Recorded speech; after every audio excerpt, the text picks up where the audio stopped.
Hi, my name is Shreeby Pennant, and you're listening to The Incoherent Fangirl. Welcome to the Incoherent Fangirl.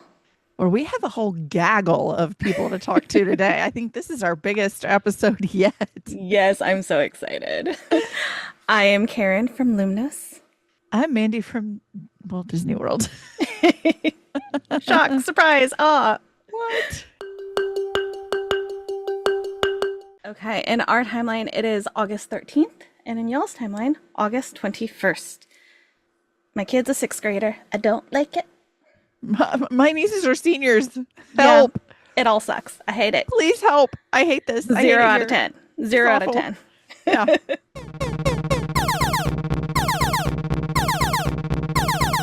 That sound means we have an intruder alert. We don't have an intruder alert. We have have intruders. many intruders. We got This lots is of intruders today. very exciting. Today we are talking to a lot of people. We're talking about These Kindred Hearts. We have Cherie B. Pennant, Angela Montoya, Maggie Takuta Hall, and Vanessa Montopon here with us to talk about it. We're really excited. Thank you all for being here. Okay, Welcome. so we normally this is the part where we ask for like the elevator pitch of the book. It's an anthology, so it's a YA romanticy anthology written by BIPOC authors. So what we'd love to ask right now is if each of you could maybe give us a quick pitch of your specific story, and maybe a little of the inspiration behind it. Um, uh, Angela is first on my screen, so if you want to go first, and then That way whoever our wants to jump listeners in. know. Yeah. And we want to make sure our listeners know who's speaking. If you Yes. can't see the Yes, this is screen. Angela Montoya here. I wrote a short story called The Color of a Broken Heart, and it is a just very cozy, low stakes romantasy, and it is about a young woman who wants to go to this midnight ball, this promenade on this beautiful lagoon, and the only way she can do it is if she has a date. She doesn't have one. The boy that she loves, she feels like has friend zoned her, so she decides to use her magic to make a date for herself. And she soon finds out that magic and a wooden mannequin just don't compare to the real deal. Maggie, do you want to go next? Sure, I'm Maggie Takuta Hall. I wrote a story called Beneath the Yellow Moon. It takes place in the Minidoka Japanese American incarceration camp, which is not a terribly romantic setting. But it's about a girl who meets sort of like a mystery girl at one of the dances that they held there and follows her out into the night and into the good stuff, which is like smooching and happiness and We being love able to be back. smooching. Vanessa, I have you next. Okay. So I cheated a little bit because Cherie was kind enough to kind of like blurb all our stories. And that's what I was scrambling to do before we started was like pick that up again and be like, okay, what was my story about?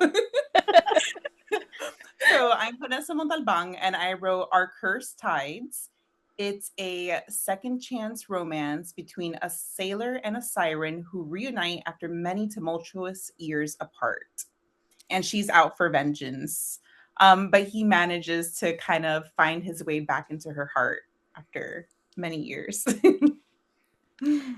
And Cherie? I wrote Meet Me at World's End, and it's a friends to lovers story about a girl who is a daughter of an oracle and a granddaughter of an oracle, and her grandmother prophesied that today is the last day on Earth. Today is the beginning of the apocalypse. And so it's the last chance that she and she's a demon hunter, and it's the last chance she has to tell the boy that she loves, who is also a demon hunter, that she loves him. So it's a little bit Buffy, it's a little bit Shadowhunters, kind of lives in that paranormal world that I love so much. I love it. Okay, so sometimes when you go into writing for an anthology, you're given a prompt or gentle guidelines that they'd like you to stay within. I want to know from everybody, how does your writing process change from writing a full-length novel that you've gotten your idea completely organically versus writing for an anthology with a theme? Do we want to go in the same order? Do we want to switch it up? Whoever Yeah, I wants can to go. go. Okay. I will You go. go first. You go. I feel like for me, this was the first actual short story that I've written. And so that was really, really intimidating, because I'm so used to word vomiting on the page and having 100,000 words to explain myself. And so with this anthology, which I'm so happy I got to do, it really was a challenge of like, okay, how do I get a full story into this small chunk? And so that was the biggest challenge for me. Writing the story was like, how do I stop over explaining everything and just get to the goods of what this story is supposed to be about? So that was my first challenge with this one.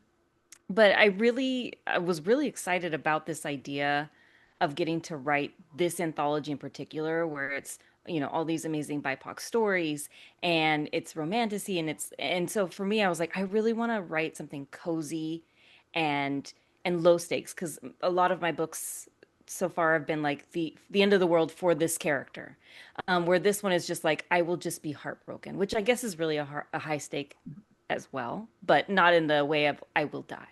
And so that was really fun to write. And I was really excited to sort of explore and figure out what that short story would look like for me. And so as soon as I thought cozy, I was like, magical potions shop, as we all belong in. Right. Right. So yeah. So it was really, really fun, but so challenging and really intimidating to learn how to write a short story. Very cool. You did a great job. Oh, well, thank you. Wonderful. Maggie, you want to go next?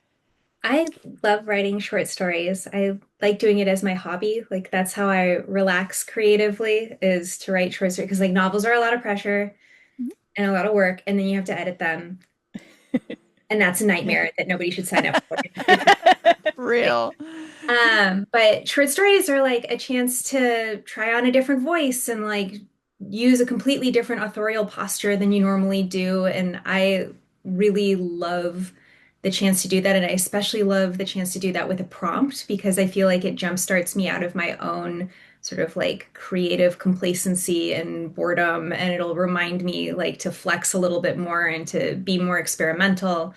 So I was super excited to write a romantasy story. I arguably my first two YA novels are fantasy and they are romantic, but I wouldn't call them romantasy. That's not like the central driving force of either of them. So this felt really different for me. And it was hard because I'm such a pessimist and I'm such like an awful person deep down inside. To like write like a happy thing ultimately was like very counter to my nature. But when I was first sitting down to write the story, I was at Minidoka to give the keynote for their annual pilgrimage that they give, and that is where my grandparents met and fell in love.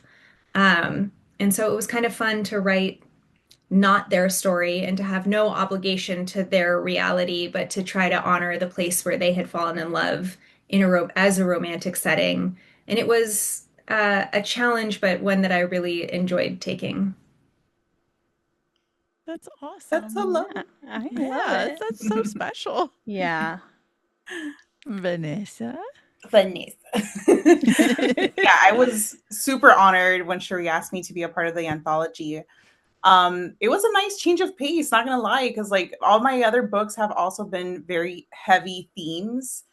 They're horror, mystery, paranormal, and it's a lot of baggage to unload on a story, and a full-length novel is very different than a short story. So I just like allowed myself to have a lot of fun with it. And it was a nice breath of fresh air, honestly, to just like dive into this story where I can just focus on the romance. And from my college days, I remember, like you start the story right at the peak where everything is happening, and then the denouement is where you're kind of like focusing on. So that's what I did. I just focused on like I gave them all the backstory that I needed to know, but then I focused on like the height of their rekindling, and then kind of like unraveled things from there. But it was really nice to just spend time in that romantic-y space and just have fun and have all those good feels come out while writing it. I'm also really inspired by songs when I write short stories, specifically short stories for some reason.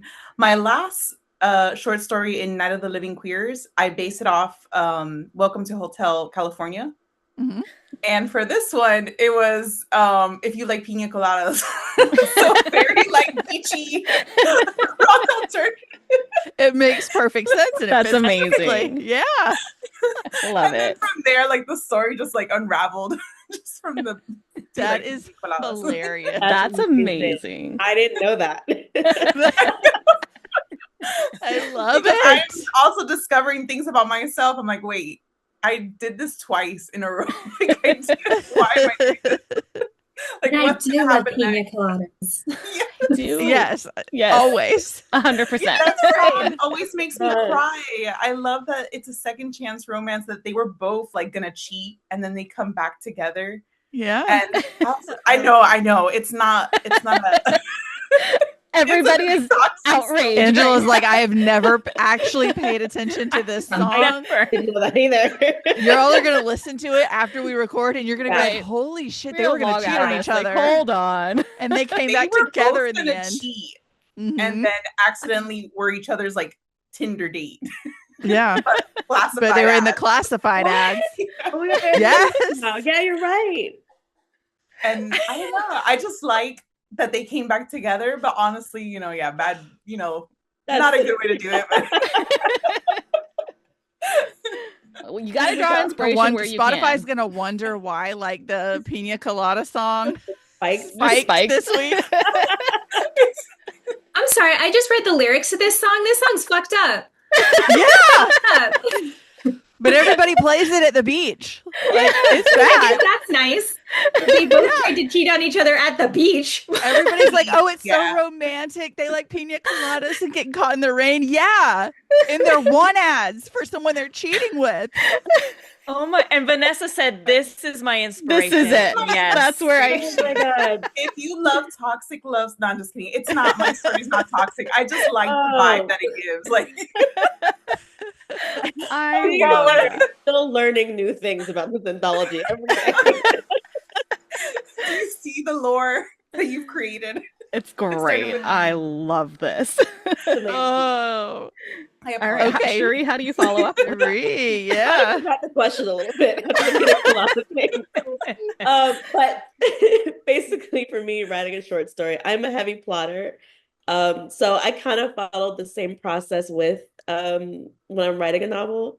But with Meet Me at World's End, it just takes place on the last day of Earth. So there's no like building up their friendship and romance. It's just there. You're in it with them. You're in her emotions with her. And you're just like in the apocalypse. And you're like, "Ugh, we got 24 hours. I don't know. Like, what do we do?" Yeah. And I kind of think of it this way, it's like best case scenario, you tell the guy that you like him and he likes you and you save the world and everything is great. And worst case scenario, the world ends anyway. And like, what, Right. you know? What do you Get say when the right world there, ends? and after that, It's fair. Yeah. yeah, There's nothing left to lose. exactly. Right. At that point, yeah, You might have as well. nothing to lose. Nothing. So, All right, so we have a Beautiful. couple questions for each of you all individually about your specific stories. We're going to start with Vanessa.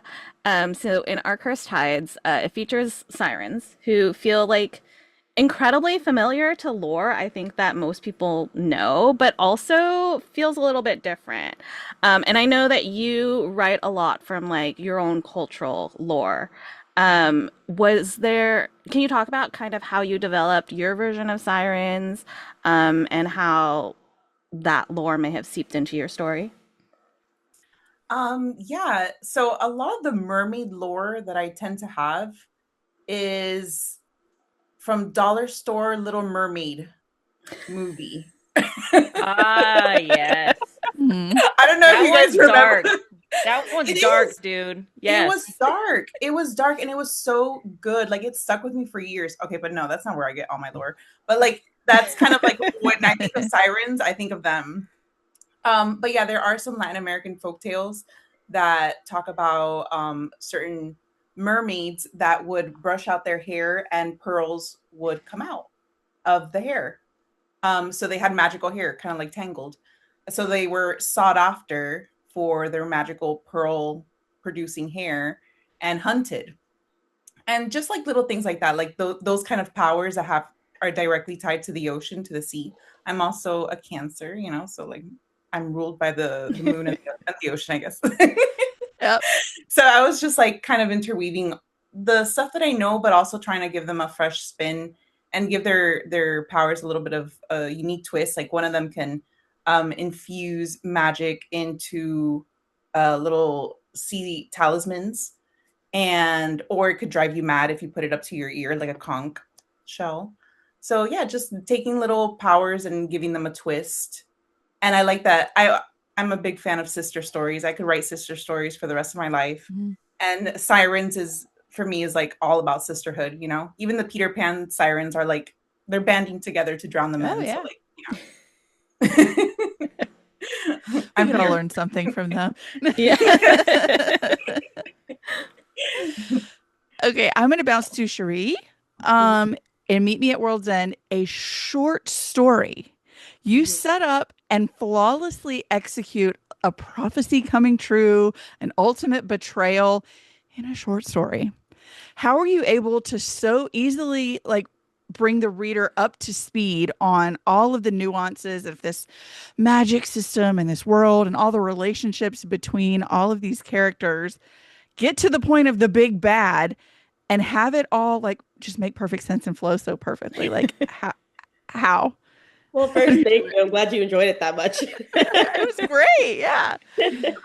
Um, One of the ways I feel like I try to really kind of show that relationship without doing all that background is that dialogue, those like quick quips between the friends, those the snarky remarks between the frenemies, right? The way that she kind of cowers when her grandmother watches her train.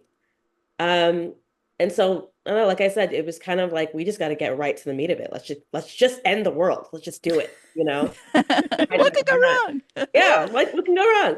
Um, and so when you've got that, you just kind of have to just dive in. The end of the world, at least in the story, doesn't happen like slowly. It's just bang, bang, one thing after another. And I kind of just really wanted to lean into the speed of that, if that makes sense. Yeah, Yeah. you It did was great. It felt great like it job. really felt like a full like novel just in a short story. Right. It's like I knew like I was up to speed. It was like, yeah, of Hmm. course. Of Yeah. course it's I don't want to say it, like I don't want to say the Yeah, name and spoil of it. Like, of course it was. course. Of course it was them. Twist the knife. Okay, Angela, The Color of a Broken Heart. It's giving YA Wicker, but like before we We knew didn't Wicker know was going to be a Wicker was thing. We didn't know Wicker was going to be a thing, but like, it's kind of given that. Yes. Um, Yes. but I'm a okay. trendsetter. You were doing it I feel before. like you should sue, maybe. Yeah, maybe. Yes, that's There's some true. royalties. um, all joking aside, the magic in this story kind of involves a lot of um, symbolism True. of sorts. Maggie. Maggie. True. Um, Alexander could never. Period. so what, like the symbolism, like what colors mean, what the different materials that she's using can do, what they mean, and all of that. Like what kind of research did you have to put into that aspect of it, and how big of an effect did it have on like what you chose to use in your story?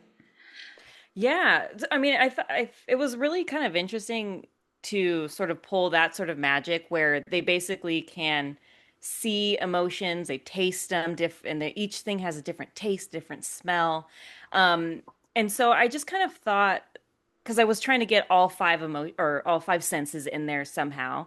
And so for like the things I would taste, if it's hard to really remember, but like jealousy would probably taste sour.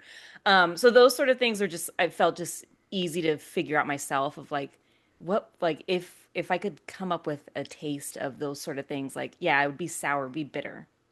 But the colors and the gemstones and the plants those were things that I was just researching as I was writing.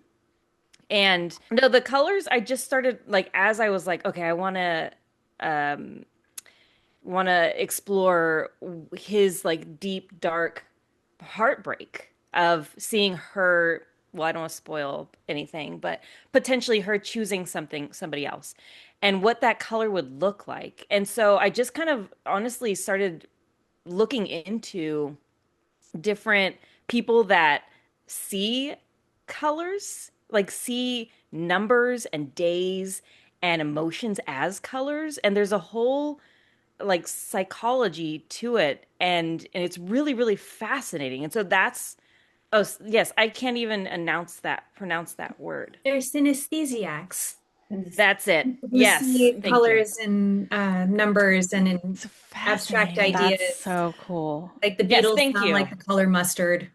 Yes. Yeah. Thank you, Maggie. That's exactly that word is what I was researching. Um, and it's so fascinating because people really can see it. And what an interesting world to live in when you could see all of that. And so that's sort of what I wanted to pull in and insert into the story. Um, yeah, and then I love a good gemstone. I love a good stone. So that too was like, of course, I'm gonna add a little turquoise or whatever I put in there at the time. Lapis. Yes, a little lapis. Okay, Maggie. In Beneath the Yellow Moon, Rin is attending a dance at the Japanese incarceration camp she's held in with her family, including her abusive father. At the dance, she meets someone who helps her to realize that she's bigger than her fears. Mhm. Could you tell us more about, I'm sorry, I'm a white girl. I'm gonna butcher this. Okay. Could you tell us more about Kitsune and why they appeared to the people that they appeared to, or like the lore of and what made you want to write this story and include them? And Yeah. also, I have to say, I love how like expertly you like she moved like a fox and like she, a very sly, like it was so the way you described her before you revealed, Oh, thank you. like it was, I was like, oh, I love this. Kitsune is a thing that I grew up understanding as being part of Japanese mythology, and then, like much of coming of age as a Japanese person, realized we stole it from Korean culture, because that's how colonialism works. But it's a trickster figure. They're like a fox with nine tails. They appear to certain people. Different people tell different versions of it. I liked the idea of a kitsune being uh, a mysterious, attractive, pretty girl. And I think the idea of like this kitsune being kind of like her doorway to freedom is, I know when I came of age and finally accepted my own queerness, it felt like a kind of freedom and a burden had been lifted that was really profound. And it opened up freedom in so many other parts of my life that I wasn't anticipating, because once you are no longer carrying this sort of false burden of heteronormativity, everything feels a lot easier to be more frank and freer and truer, and beyond that it feels like more of a burden to be living a pretend life in any of those other places, because now you've tasted what freedom is like. And so I wanted to give that to this character, especially while she is literally incarcerated, for her to have a sense of freedom that was profound and was life-changing and would stay with her for the rest of her life, regardless of any other romantic entanglements she will have. Um, Felt like a powerful thing to give to somebody who is at that point in her life wouldn't have known if she was ever going to be free again. You I did love a that. beautiful job, Yes. truly. I was like, oh my gosh, this is so sweet and Okay, special. Shuri, can you talk a little bit about how this anthology came together? Did you reach out to authors like personally? Did you know who you wanted to reach out to? Was the publisher a part of it? Any of that kind of information. And also, I loved like I would love like a little bit of the behind the scenes on the decision to like do a short story contest for some of the contributors in this. Sure. Yeah. So the idea for the anthology came to me at the end of 2023, and I was kind of just looking around at like the publishing landscape, what was out, what was coming out, and I was like, we could really use a little more diversity here, as with everything. And I was just thinking about it some more, and it's something I really kind of started to lean more into my romance writing at the time. I write mostly kid lit, but I was, for whatever reason, I was fighting against my natural self with my love of romance and fantasy and paranormal romance and my Twilight era and all those things, you know? Um, so yeah, I reached out to my agent and she was immediately on board. I called up some of my friends who did their anthologies and I was like, hey, I need advice right now, right now, right now. And I kind of badgered them for a few weeks. And then I was like, cool, thanks for all the advice. Do you want to join me? From there, I reached out to several people that I knew, several people that I didn't. Um, the three amazing women on here, I immediately was like, hey, I have to have them in here. If they say no, I will curl into a ball and cry. And who knows what, you know? And Which is for a valid reaction, quite frankly. yeah, Yeah. yeah, honestly. But it was really great because everybody was really, really excited about the anthology. Everybody was really on board. They also saw the vision of happily ever afters for diverse teens. And yeah, my publisher was really, really excited about it as well. And for the contest, many people don't know, but I was also the winner of a contest back in 2021, was it? For Cool Awkward Black, the anthology edited by Karen Strong. I actually have a copy here. And so it was 17 other Black authors. And so I was the 18th one, and she held a contest for an unagented, unpublished writer. And it kind of opened a door for me. And I was like, I want to do the same thing for someone else. I'm a firm believer that when someone opens a door for you, you keep that door open behind you. Um, yeah, that's the story of the contest. I love I love that. that so much. I That always is say a so cool. rising tide lifts all boats, and it's the same concept Yeah, of you turn around and you reach out your hand to someone. Once you've right, done something, you help someone else do it too. Yeah, right. and I That's love honestly, that. special.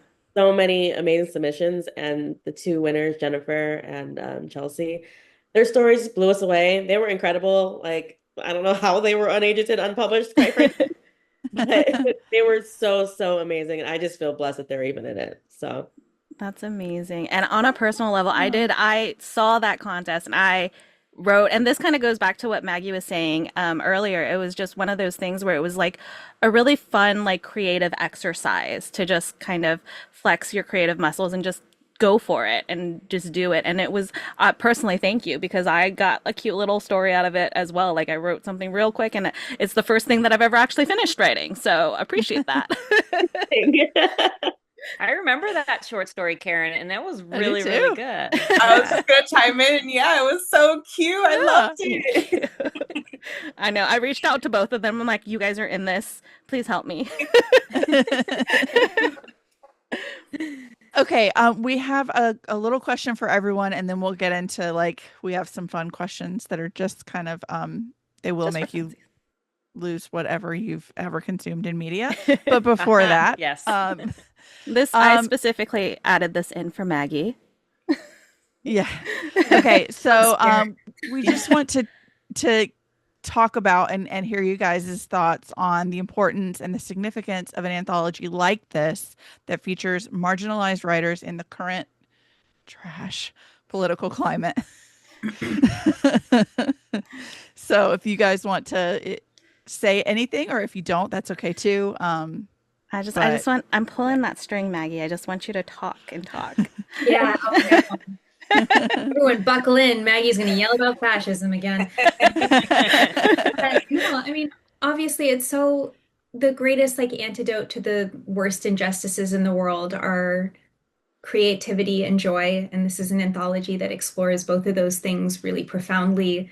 And especially in a regressive, sex negative, racist period of time, the creation of a book that highlights BIPOC creators thinking about romance and just loving that and giving those kids happily ever afters is so powerful and wonderful. And Cherie, I'm so grateful that you've put this together because the timing couldn't be better.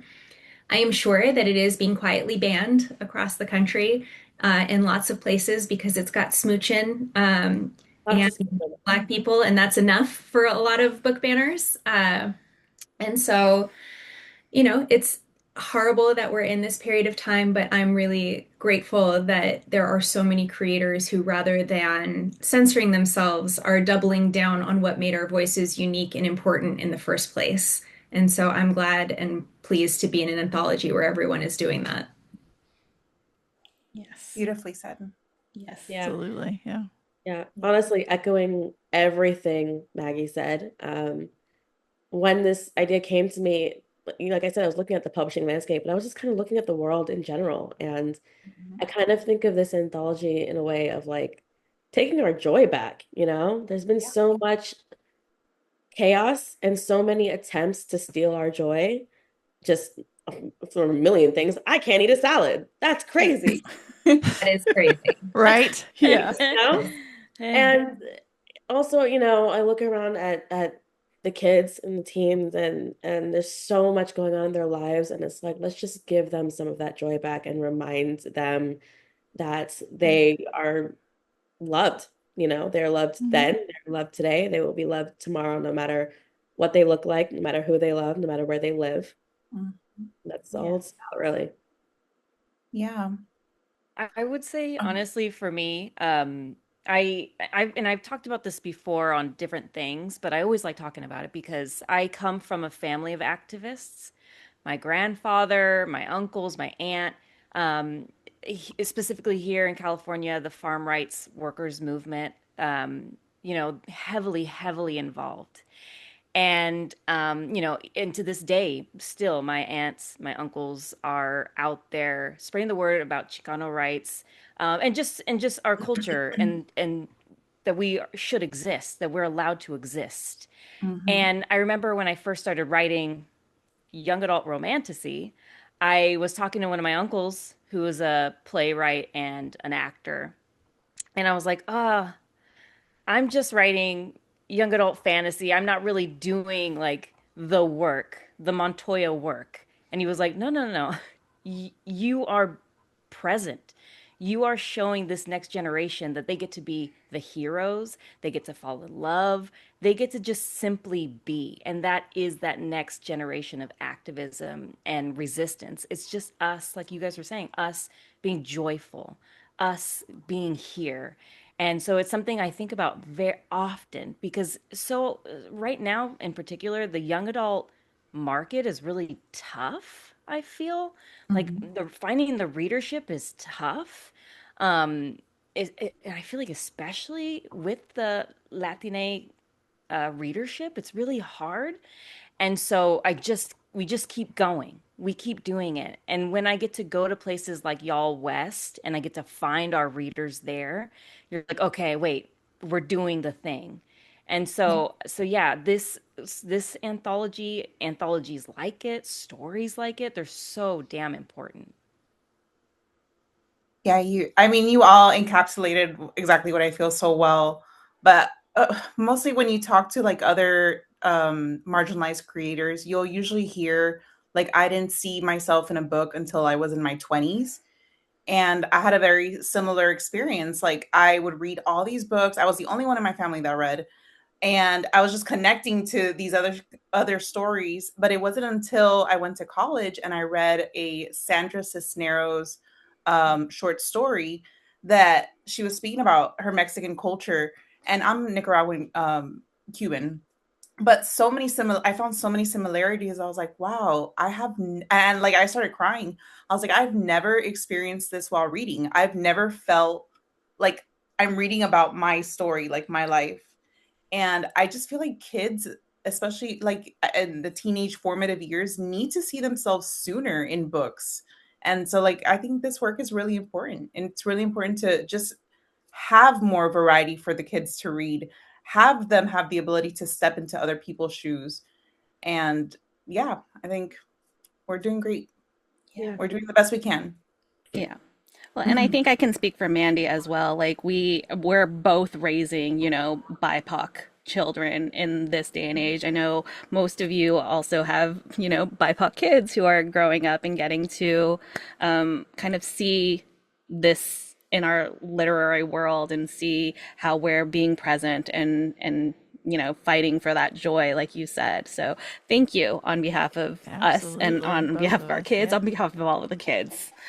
Yeah. I was gonna say, like you always in this current environment, especially, always like I always want to yell and I always want to like criticize and scream, which we should, but it's also you guys have given such a good reminder that like you still have to have joy.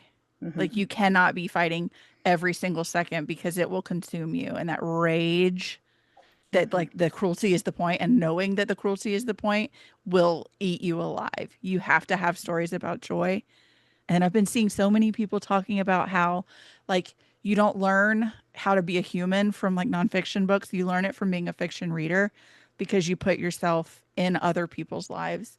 And the more diverse the reading world gets and the YA space gets, I feel like the better the world is going to be because kids in the kids we're raising generation and the future will have more shoes to put themselves in that they might not have put on before. And that's so special and that's so wonderful. And you guys are contributing to that. So thank you so much. Okay, It's really we're lovely. gonna pivot to some fun questions The now. fun stuff. This The is fun where, stuff. like I We said, swear the rest everything is you've ever fun now. consumed is going to leave your brain. Have I Yes, ever this seen a is movie? truly the moment. What's a Like, book? I uh, don't know what a book is. I've you're never gonna heard It's of a forget book, everything. really. Okay. It's a book. Can I So, add something really quick though? Can I add something really yeah. quick? Of course. I've been hearing a lot of rumblings like online too that say that romantasy is dying.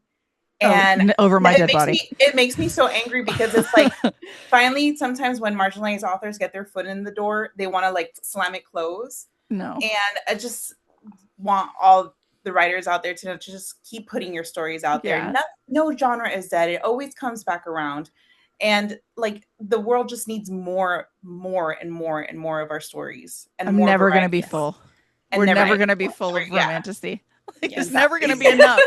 Yes. Write your Yes. stories. That's a great addition. Thank you, And now I will Vanessa. step off for a second. Never get off the soapbox either. We have to stay Just there. keep going.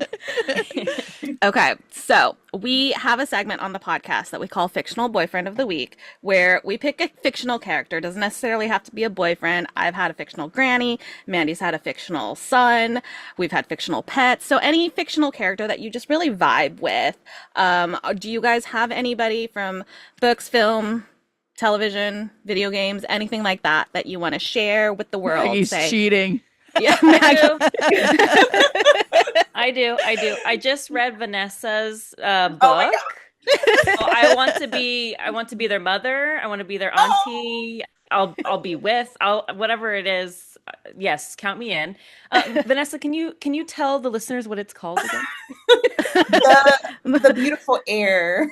Yes, and it is beautiful. It's Beautiful cover. perfect. Yes. Yes. Stop, And I'm gonna fall in also, love with you. yes, prepare to Already swoon. Prepare to swoon. Damn it. I'm also I'm reading Dungeon Crawler Carl. Oh my gosh. I want Princess Donut here on my shoulder. And I also want Dungeon Crawler Carl. I need Just to in general. read it. I just haven't yet. I Same. need to. Oh my God. I don't know what that is. What's Dungeon Crawler Carl? Oh God. Wait, No. how Oh have my you gosh, I'm missed? so lost. I'm sorry. Vanessa. Oh, It's sorry. so fun. It's It's I so mean, huge fun. right now. I've What heard. is it? I don't know anything about it. I just don't- know yeah. like I everybody's just reading feel it right like now. It's so huge, but I don't know what it is. It's so fun. Okay, let me set the scene. Carl walks outside and then boom, everything flattens. The houses, buildings, everything flattens and then he gets basically like I think he hears it in the sky or in his head like these aliens have come and you have to go down. Okay. It's Wait, hard to what? explain, guys. No. Crawl the dungeons. Video Go game down with where? Yeah, consent. Maggie, take it away. Maggie, take it away. He's been put into a video game for his own survival without his consent, and he has to make like a party, which he does with his ex-girlfriend's cat, whose name is Donut, Princess Donut, excuse me. And he's like, the only reason he was outside was because he chased Princess Donut outside, so he's like in his underpants, and has no shoes on, and has to like embark on this survival story. But be warned, it's like 700 books long, and every page is, or every book is like 4,500 pages long. I got 3 books in and I was like, I think I'm done. I'm done with Maxed things. out. Yeah, I'm on 2. I'm on book 2, so I feel like I'll probably get there as That's a well. commitment. The amount Okay. of books is why I haven't Yeah. done it yet. Yeah, same. I'm like, that's so many. Thank you, He's Maggie. like, Thank you. He steps out, flattens everything, then goes down. We're Like, like, what? I knew it was Like, crazy. down. Down where? I'm scared. You did great, sweetie. Amazing. I get it. I have 2. I have Yes. Boy, I Would Like to Be My Son so that I can give him a talking to, which is the latest Spider-Man movie. There's a throwaway line where Peter Parker admits that he has installed unwarranted surveillance on the entire city of New York. He's a good boy, but someone needs to have a fucking talk with him. Yeah. Okay. We're not doing flock cams, Peter. We are not. He is No, not. sir. I'm sorry, but he is not Peter Palantir. Like, Yeah. No. yeah. Yes. Agreed. And then my forever book boyfriend is from the Hell's Bells series by Sarah MacLean. There is a man named Tommy in the 3rd book who has to kill the cop in his mind and quit the police force to get on board with these women who do crimes for revenge against powerful men who deserve it. And We he's love him. a book boyfriend, and I Oh, love him, and I think we okay. should make out. Yeah. And we love him. But like we should make out. Yeah. No. Love that. Love it. Vanessa, Okay, should we? we're doing what we're obsessed with, right? Like Your lately? fictional boyfriend. boyfriend. Fictional character. Oh, Yeah. fictional Or Fictional child. Oh, boyfriend. I don't know. It doesn't have to be a boyfriend. It can be like Oh, it just doesn't have a to be a fictional boyfriend? character that you're I really really vibing with. suck, but I my memory is trash. But I feel like you like made my heart beat when you said yours the Aaron last time you were on Warner. the. She did. Man, that is my man. Yes, I do love Aaron Warner from Shatter Me, Harry book. Like, excellent. Like, I love how she can make me root for the villain. Like, well, it's a whole thing. It's a whole Yeah. thing. But I love a good redemption story for a villain. Yeah. You know. I even got I made my husband listen to them all, and he's like, "Okay, I get it. It's fine. It's fine." Yeah, but he, like me, is a Kenji girly, okay? He's a Kenji girly, yeah. He's a Kenji Kishimoto girly, and he always will be. He's like, let's be real, Aaron's fine. He's fine. Kenji's the star. He's fine. He's fine for you. Kenji is where it's at. I will say I've been obsessed with the girl from Obsession, Indy Navarrete, Yes. and Navarrete, and Right. like her performance in that movie was spectacular. Like, it was Ugh. so. I haven't stopped thinking about that movie Yeah. nonstop. Like, it's been on my mind. Like, and I keep fantasizing scenarios where like. Is it perhaps your obsession right now? It is my obsession. And That's a good Epic one. the Musical, Odysseus specifically Yeah. from Epic the Musical. That's my. Yeah. Those are my babies. Yeah. The only Odysseus who doesn't cheat, it's worth mentioning. Exactly. Real. Exactly. Love that. Love it. Very well. He's actually a faithful husband who builds olive tree beds. So We stand. We'll keep him. We'll keep him. Yeah. Okay, so my current obsessions, I am currently watching Outer Banks. And I don't know how it took me so long to watch this show because the show is extremely my shit. But basically, it's a found family, which is like one of my favorite things in the entire world. And it's like Pokes. the Poguelandia. Oh my God. Anyway, for anybody who doesn't know Outer Banks, it's these 4-5 kids. They live in the Outer Banks of North Carolina. South Carolina, yeah. Long story short, it starts off just kind of as a contemporary, and you're like, oh, these kids get into some shit sometimes. But then they like start hunting for treasure on like an old slave merchant ship, and they find gold. And then they end up, not gonna say where, a lot of things happen. And I'm kind of like, these are my kids. And anytime something happens to them, I kind of scream inside, but I'm also like, you all should really go home. I'm so sure. Yeah. What are you doing hunting for gold? That's insane. Please go do your homework. Yeah. John B., it is time to pay attention to chemistry. Yeah. Come on. Yeah. Yeah. But I mean, I get it because, if I found out that there was like a mountain of gold just waiting for me somewhere, I probably would also fail physics class. Yeah. You know. True. Valid. Yeah. But my favorite, not my maybe not my favorite, one of my top love interests. I have it here. Where is it? Where is it? Um, have any of you read Queen Move by Kennedy Ryan? I That's haven't. one of the few of Kennedy Ryan's I haven't read. Yeah. Oh, this is actually my favorite Kennedy Ryan book. But the love interest in this one is Ezra Stern, and this is just a man who knows what he wants, you know? Love And it. it's kind of friends to lovers in a way because they were childhood friends and then they moved away and then he got married and she's building her career and then they come back and it lives in my head rent free. I'm just gonna say that. I Love love that. Yay. Putting it on list. Yeah. Yes. Always. Kennedy Ryan's always going to be on the list. Yeah. Always, Quite always. frankly, yeah. Never fails. Never fails. Okay. We need to know. I mean, we've gotten some of this through this conversation, but like, what are you guys reading right now? What are you recommending? Favorite books that everyone should read? Or like, I just read this last week and it was awesome. Any books that our listeners should know about?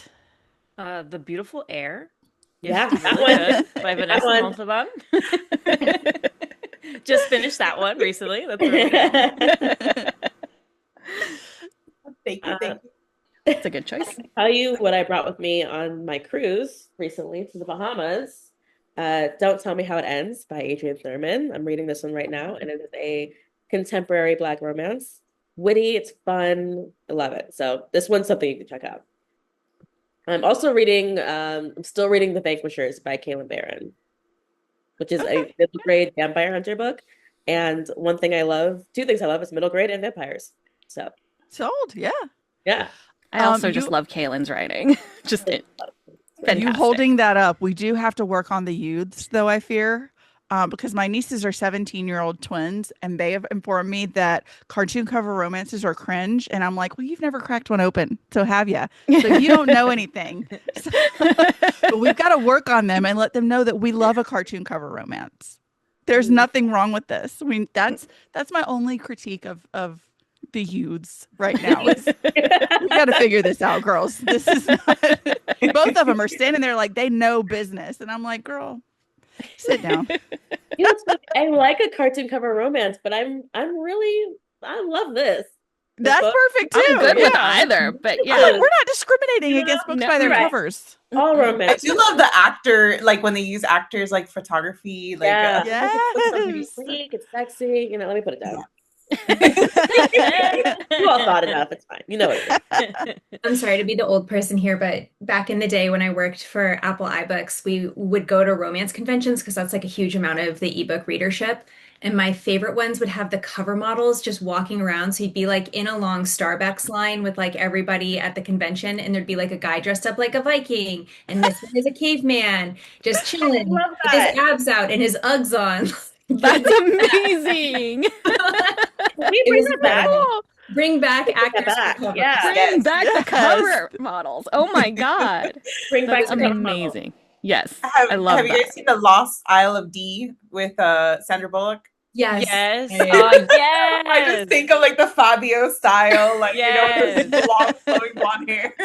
So good. I can't So think good. of Fabio without thinking of when he like ran into a bird with his face on a roller coaster. And so now anytime anybody brings up Fabio, that's what I think about. Always on a roller coaster and hit a bird. I'm learning so much.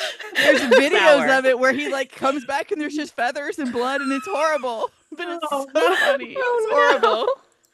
It's horrible. Poor Well, bird. as for me, I've been on a major like historical rom-com. I mean, speaking of Fabio covers, like I've just been I reading. love- Once I find one author like I love, like I get obsessive and I just want to read everything that they've ever written before. Mhm. So Mhm. Julie Oh, yeah. Ann Long is my current like hyperfixation, and I've just read all her books. I'm like on her. I don't even know. Like I've gone mixing it up. I was like, I'm just gonna consume everything. Everything you got, just give it to me. But also That's Evie Dunmore perfect. is another historical romance that I like to also go to read. I love it. I read Fan Service by Rosie Danon. That's been my favorite romance of the last few years. It's about a guy who used to star on a supernatural type show, and he played a werewolf on it.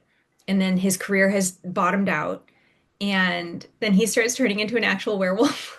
And he had to contact the person who ran the wiki, the fan wiki of his show to be like, what is happening? And it turns out that he insulted her once at a con and like really broke her heart when she was a teenager.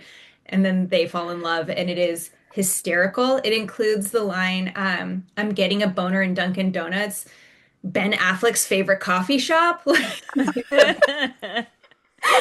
um, which was great. And then on the complete other end of the spectrum, I am reading The Nerd Reich by Gil Duran, which is about the techno-fascist movement that is brewing in Silicon Valley and the already hugely painful effects it's had on our government and the undoing of democracy in America. Because I Oh, contain multitudes. You do. yes, you do. Yes, you do. We That is love right. it. Brilliant. Amazing. Okay, so These Kindred Hearts is out now, but we'd love to know what's coming next for all y'all. I know, I know at least some of you have books coming soon. I mean, we've heard about Vanessa, one. do you have a book coming out? Is it really good? Did you notice my deer in the headlights look? I was like, You're like, I'm oh gonna have no. to pitch this book now. Yes, you should. So I guess I'll go first. I do have a new YA romantasy coming out in February 2nd of next year. And it is about the eldest heir of a fey kingdom who has to work together with a no-nonsense professor's daughter in order to woo a princess. But he falls in love with the wrong girl and puts his whole kingdom at jeopardy. Sold. That was great. Yeah. That was only the Sold. second time I've ever pitched this book, so thank Great. you for We That was love great. it. We love it. Maggie, Get ready. I think you have a picture book coming, right? I have two picture books coming. So on September 1st, I have What Do People Do at the Science Museum, which is illustrated by Chin Lang. It is about what it sounds like it's about. And then I also have one called Bath Time for Snow Monkeys that comes out in October, illustrated by Yaz Imamura, who previously illustrated Love in the Library that I wrote. And it's all in haiku, and it's about monkeys in the bath. Precious. Wait, you wrote the whole thing is in haiku. The whole thing's in haiku. It's about the snow monkeys in Jikokudani Monkey Park in Japan who hang out in the onsen. You've probably seen footage of it online and been like, oh, those are the happiest monkeys in the world. Where it's like the monkeys like super chilled out in hot tubs. Like Oh, yes. what looks Yeah. like the absolute best life possible So for any jealous. animal on Yeah, Earth. that So sounds jealous. amazing. Yeah. I only get the angry videos where they're like pulling people's hairs and like biting their ankles. We need to reset your algorithm, Vanessa. I know. I need some weird Yeah. videos. We need to call. We need more stuff that looks like a meditation app put it out, you know? Okay. Like, Yeah, Yeah. we'll work on it. Angela, you have a new book coming I do. at some point. At some point, in I believe He's in the fall. throes of it. Yeah, I am in the thick of it. I believe it comes out fall of 2027. It's called The Immortal Undoing. It is inspired by Mesoamerican lore, and so there's gods, and there's flying feathered serpents, and there's the end of the world, and then there's a boy god that loses his power accidentally to a human, and chaos. I don't know what it's about right now, but it's good. It's gonna be great. You're like, I'm still Well, we revising. know I'm not that. sure what's happening yet. Dude, it's got so much happening. It's so fun. She's a thick girl. She's full of world building, and yeah, it's great. Love it. Love it. Cherie? I love Nothing announced, but I've decided to kind of lean into the vibes of my Meet Me at World's End short story. And I'm working on a lot of like fun paranormal romance, dark fantasy, vampires, werewolves, fae, which is the whole 2008 shebang. All of We it. love it. You're hitting We all my love it. buzzwords. This is everything. I live for like the 2008 era. I live for it. fantasy. Yeah. So, I recently rewatched like Teen Wolf and like the originals, and I was like, yo, Oh, it was yeah. really good, actually. yeah. So They don't good. make it like that anymore. Make it I like made that. my nieces watch Twilight with me a year or so ago, and they were like, "What is this fever dream?" And I'm like, "You had to be there. You Yeah. actually did have to be You Baseball did have to season. be there." I'm Magic trying to. time. There's another werewolf, like British werewolf show that I used to be obsessed with, but I always forget the name of it. Being Human, the Is it one where Being it's a Human? vampire That's what I was. werewolf and a ghost. Human. That was Yeah. my first thought. That was a good No, one. There's another one. No, it was like they were really young. They were like middle school kids and they were werewolves. And she knew she was a werewolf. She had to like protect her werewolf family. But then a new lone wolf comes into town, like Shit. threatening their turf. Are you But they telling It's like me my about brain is the itching. 2000s werewolf show? Like, It was, oh my What? gosh, which it had wolf in the title, wolf British show. wait, was it Like- Bitten? British show. Was it Bitten? No, Bitten was Canadian. That wasn't it. Which one was it? Who said Bitten. Wolf- Bitten. Wolf That was- blood? that was Canadian. Wolf That was- Blood? Wolf blood. Yes, it was Wolf Blood. Never I seen used to it. love that one. Oh my gosh. That sounds like a good time. That sounds It was good. Yeah. Add some So- stuff to my list real quick. I want Right. to continue in that vein of werewolves. I love it. Love it. Okay, well, this is the point in time where we do have to give you a teeny tiny bit of bad news. And Angela and Vanessa, you know this already, but for Maggie and Cherie, now that you've been on the podcast, you're actually legally obligated to come back for any future book releases. So sorry. Not sorry. So sorry. It was in the fine print. Like, It you was agreed to it. really tiny. Yeah. That's why you ask us to sign in blood. This is all Yes. so much clearer Yeah. now. Yeah. Yeah. We're locked Yep. in for life. I did. Wait till you see what Walked- happens on I the walked full right moon. into that. Blood Wolf Sisters. Blood. We're our own little coven now. Can't leave. I love that. I Yes. feel it. I've always wanted a coven. All right. So, like I said, These Kindred Hearts is out now. Everybody go pick up a copy. It's so good. phenomenal. We love it. All of y'all stories are so much fun. You did great. We love it. Thank you for putting out this joy into the world for us, for our children who are growing up in this. Yeah. Thank you guys so much for being here. This has been a blast. We loved having you. And hopefully we'll see you soon. Thanks for having us. Bye. Bye. Oh my Oh my gosh. gosh, that was so fun. That was a blast. I was worried it was going to be chaotic, but no. I mean, it was chaotic, but in like the most incoherent, fun way. Right. It was chaotic, but like understandable. Yeah. Like it was managed chaos. I think we did good We for our did great. first like podcast panel. Hey, Go us. we should do this more often. That was Let's really go. fun. All right. When's the next anthology? Book club must. Hey, Hey, that also has Angela Montoya. I know. I should have mentioned that. We didn't even talk about that. Well, Well, I'm talking about it now. Listeners, go to onceuponabookclub.com. Get the book We'll club get there. mess box. we'll get there. We got a If whole you spiel are to a go. loser, if you're a loser, you've cut off our episodes when the credits start to roll, and you should not, because there's That's coupon true. codes. That are not listed, not spoken about elsewhere. Yeah, see, you Stick could have around. been paying full price for things. that No, you I didn't bet you need feel to silly. pay full price for. All right. Now we Wait, have. stop it! What You are we look so stopping? cute with your hair up. Oh, I thanks. just realized. Precious.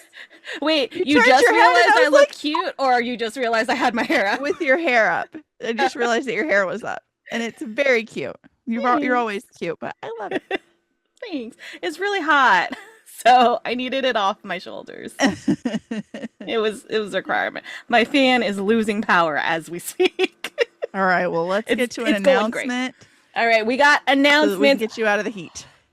Girl, next week is gonna be crazy. I'm gonna throw up I next week. don't even know how to die. process this because what do you mean? We have not one but two bestsellers coming Next next week week, is crazy. and they're both phenomenal, and they're both new to the podcast, and I'm so excited. I'm gonna throw up.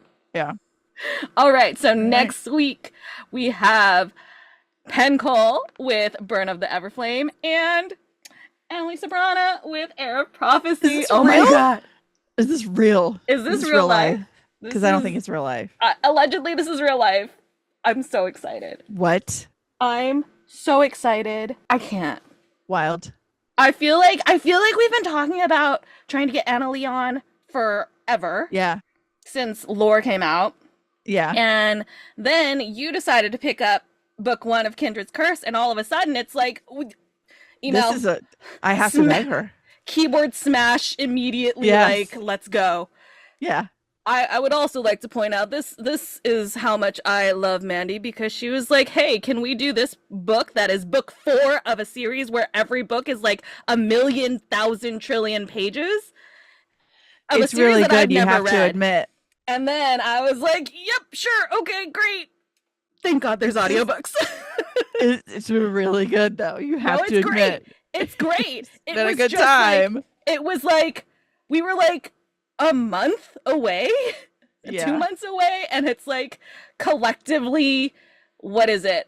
What's I 8 didn't times 3? feel how long 2,400. they were, because I listened to the first 3 while I was repainting all of my kitchen cabinets and my kitchen and doing a whole bunch of home improvement over the course of like 5 days. It's just So I didn't realize how long I have my phone, because my phone sits on my desk at work as I'm playing the audiobooks, because I need to listen while I'm working, and I just look down and I just see 34 hours left, and I'm like, okay, great. Everything's great. I'm fine. Everything's fine. Why does she want to hurt me so much? It's so good. Look, I picked them up because everyone said that there was someone who yearns almost as much as Aaron Warner, and I needed to know about There is a that. yearner. We got a yearner. There's a yearner. We got a yearner. Yeah. So it's gonna be so much fun. So excited for Pencol and Annalise Sobrana next week. Stay tuned. Yay. All right. Which means now it's time for the spiel. Where you losers who have cut off at the spiel before are going to learn we have money to save you. You're welcome. Yeah. You're welcome. All right. But first, you are going to like, follow, and subscribe wherever you're listening to us because you love us, right? Obviously, of course. Follow us on social media at The Incoherent Fangirl on all the things. And then visit our website, theincoherentfangirl.com, where you can also stream all of our episodes as well as read our blog. And then head over to Patreon to subscribe for early access to podcast episodes, full video episodes, bonus content, and the opportunity to ask questions of our guests. I'm sorry, do you want to ask a New York Times bestselling author multiple times over a question? You could. You could. Head to Patreon. And then if you're a merch girly, you can head over to our merch store, theincoherentfangirl.com/shop, to grab some cute merch designed by Mandy, because sometimes she gets bored with an iPad and we reap the benefits. If you have any comments, questions, concerns, suggestions, design ideas, you just want to tell us that we're pretty, we will accept all of that, obviously. theincoherentfangirl@gmail.com. We love hearing from y'all. And one last way to support the podcast is to rate and review on whatever platform you're listening to us on. Please give us your words. Give us those words. You know we love words. Give us the words. Especially if it's, 800 plus pages in a book. Clearly we love words, okay, guys? We love words. She is at Mandy Perv on all the things. She's at Ms. Made in China on all the things. And once you followed us on social media and you follow the podcast on social media, you can head over and visit our internet besties, do some self-care, because we love you and we want you to stick around forever, okay? This is the moment. If you have been skipping this part, this is the moment we're going to save you money, okay? And that's definitely what we're doing, is saving money by listening to it. Yes, of course. First stop, you're going to go to herecomestenerd.com and get you some cute pins and artsy goodies. Use code FANGIRL and you'll get 20% off your first order. Then you're going to head to onceuponabookclub.com. You're going to get a subscription. You're going to get some standalone boxes, especially Book Club Muss, the advent calendar that's coming in December with stories by who? Not just Well, I me. don't know. Hmm. Who's there? Hmm. Maybe Angela. I don't know. Who knows? Angela Montoya. You know a lot of them now. You know two people in that. Hello. Two out of Okay, 12. so That's enough for me. sold. When you go to check out, you're going to use code Karen10 to get 10% off, but you have to spell Karen right, or you're never going to get to know anything about any New York Times bestselling authors ever. You're not going to get to ever ask them a question, and you're going to have to crawl in a dungeon with Carl in his underwear. Oh no. Mhm. No. I cringe just thinking about that. I don't Yeah, even know Carl. yikes. Spell Karen right, guys. Please do. And then you're going to head over and visit our friend Amber D. Lewis at amberdlewis.com. You're going to add 10 of everything to your cart.